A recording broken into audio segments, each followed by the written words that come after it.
আরজি করে কর্মরত চিকিৎসকের ধর্ষণ খুনের ঘটনায় 1 মাসের বেশি সময় ধরে বিক্ষোভ চলছে কলকাতায়। এর মধ্যেই কয়েক দফা দাবি নিয়ে আন্দোলনকারীদের সঙ্গে মুখ্যমন্ত্রী বৈঠকে বসলেও আসেনি কোনো সমাধান। এ পরিস্থিতিতে অবশেষে জুনিয়র চিকিৎসকদের সঙ্গে সোমবার আবারও বৈঠকে বসেন মমতা বন্দ্যোপাধ্যায়। এ সময় 5টি দাবির মধ্যে 3টি মেনে নিয়েছেন তিনি।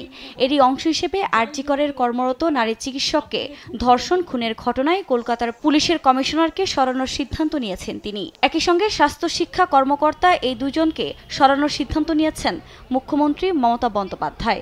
এছাড়াও সরানো হচ্ছে পুলিশের ভিসি নর্থকে। তবে জুনিয়র চিকিৎসকদের দাবি মেনে রাজ্য স্বাস্থ্য সচিবকে সরানো হচ্ছে না। এদিকে আন্দোলনকারীদের পক্ষ থেকে 42 জন সই করেছে।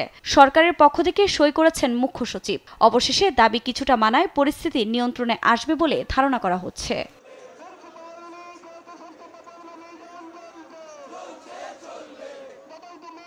গত 9 আগস্ট কলকাতার আরজি কর মেডিকেল কলেজ হাসপাতালে নারী চিকিৎসককে ধর্ষণের পর হত্যার ঘটনায় বিক্ষোভ শুরু হয়। এই ঘটনার সুষ্ঠু বিচারের দাবিতে পশ্চিমবঙ্গের চিকিৎসকরা আন্দোলন চালিয়ে যাচ্ছেন। আফরিন মৌ, নিউজ ডেস্ক, দেশ টিভি।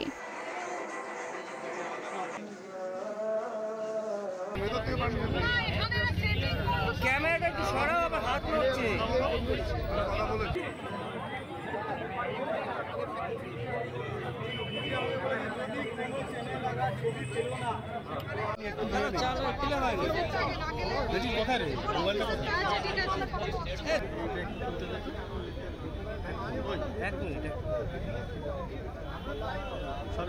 আমি আমার এটা এখন